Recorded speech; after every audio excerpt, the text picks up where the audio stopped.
everyone, I hope you're doing well. Today I wanted to talk about how I like to backdate a journal that may have a lot of blank spaces. I mentioned in my previous video that my reading journal has sort of fallen off for this year and it has a lot of empty spaces and I haven't been filling it in. So I wanted to give you my tips and advice on how to fill in a empty journal, and I would find that this is relevant for most creative journals. Some of it will be specific for a reading journal, but in general the idea is that any creative journal that has empty spaces, you can do these things to try and find out how you can fill them in with the relevant information that you want to put in the journal. Interestingly, my first tip is going to be to start with the current date. I know the goal here is to backdate the journal that may have a lot of empty spaces like mine does. However, what you really want to do before you do anything else is to make sure that your current day and week is up to date. I know that it is very tempting to want to go right back to the beginning of the year and fill in all those empty spaces, because that's the aim of this task, is to backdate the journal. However, if you don't maintain your current week, then you're going to fall behind again. So you really want to make sure that before you backdate anything, that your current day is up to date. And then once you have done that, then the next step is going to be to set up the following week. And again, this is because you want to set yourself up for that success. If you start by just doing one current day and then you're too busy filling in those other weeks that are all empty, then you're not going to have time to fill in the next week, and then you're just going to get further behind.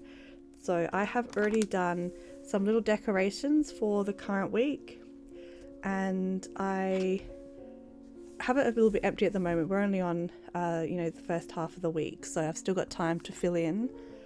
Today is the 13th, and yesterday I read 10 pages. The day before that, I think I was too busy and I have not actually read on that date, and I am about 20 pages into the book. At this point I don't have very many thoughts, so this is all okay. It's up to date, has decorations, it's set up for me just to be able to go ahead and fill it in.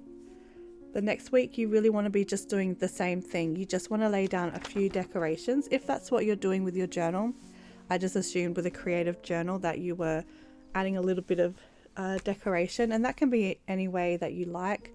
I use washi tapes and stickers, and you want to go ahead and just layer that however you like, leaving enough space.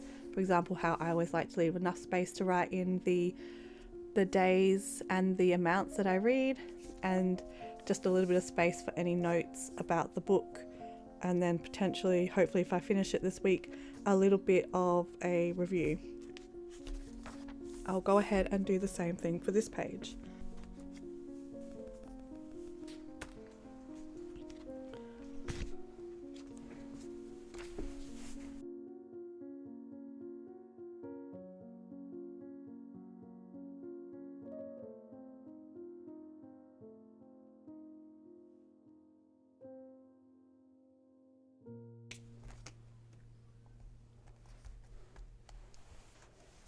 And there you can see that there's not really that much to it. I've kept it simple because, as I've mentioned, I am behind, so I'm not looking to overwhelm myself.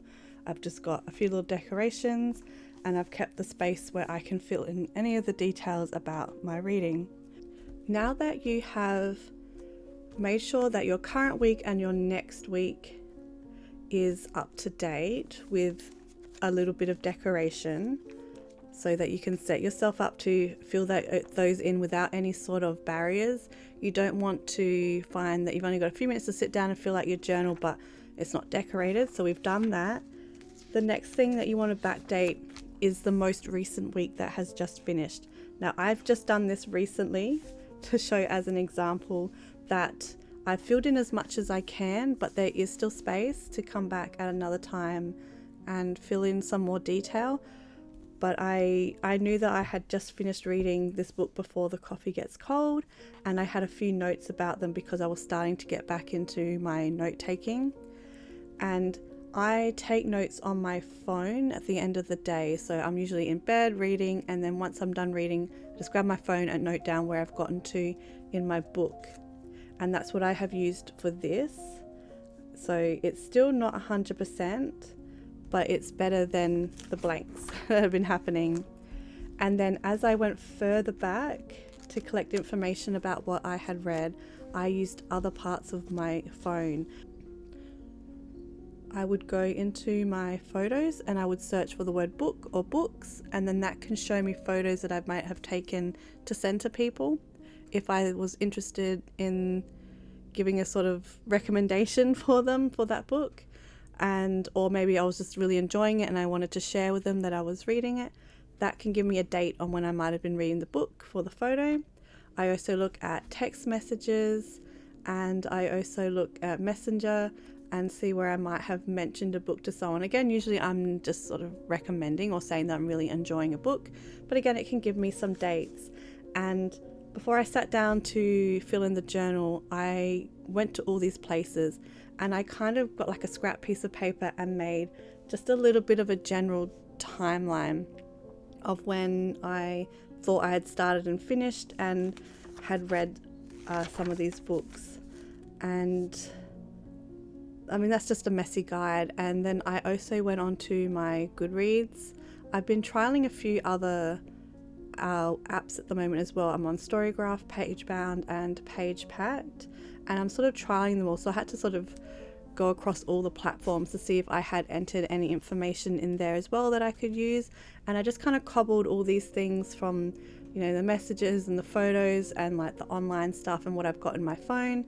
And I made like a little rough timeline. And then I just went through and filled in those sorts of things into the journal where I could. And it's just really brief. There's not much to it because a lot of it was just general information and there's no stats. Sometimes I was quite good, other times it was just very random notes, and that's fine, and it's just going to help build up from there. Now once I got all of those into the journal, you can fill in the gaps by doing two more things. You can decorate, and again I recommend like the washies and the stickers, but I have also this time opted to print out some covers, and the quality didn't turn out too great this time when I printed them out. And I've got different size options, and I've doubled up in case you're interested because I also plan to do a sort of a review page at the back, and I wanted to have like a larger one for that. But I also wanted the option to be able to put quite a large sticker on here because again, larger stickers are going to fill up more space and then you don't have to fill it so much with writing.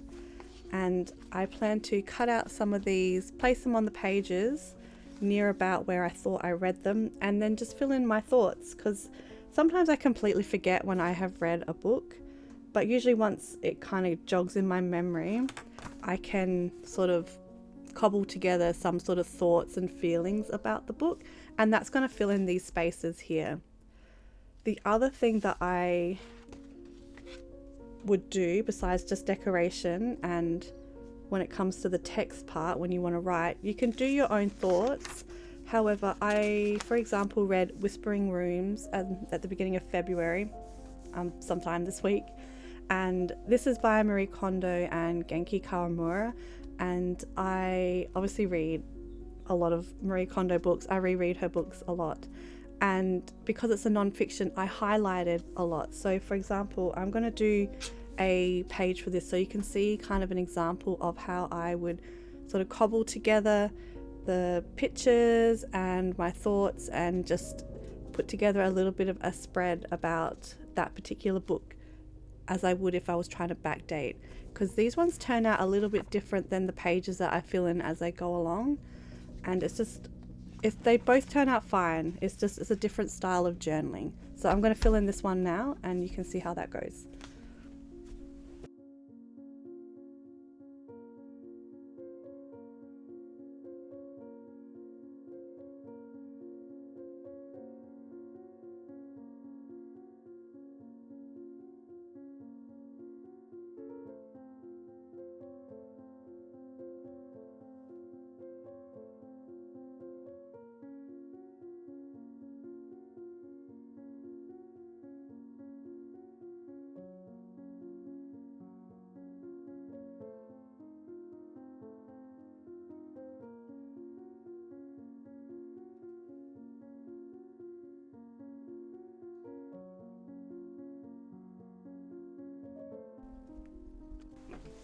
And so here you can see now that I have filled in the page a little bit more.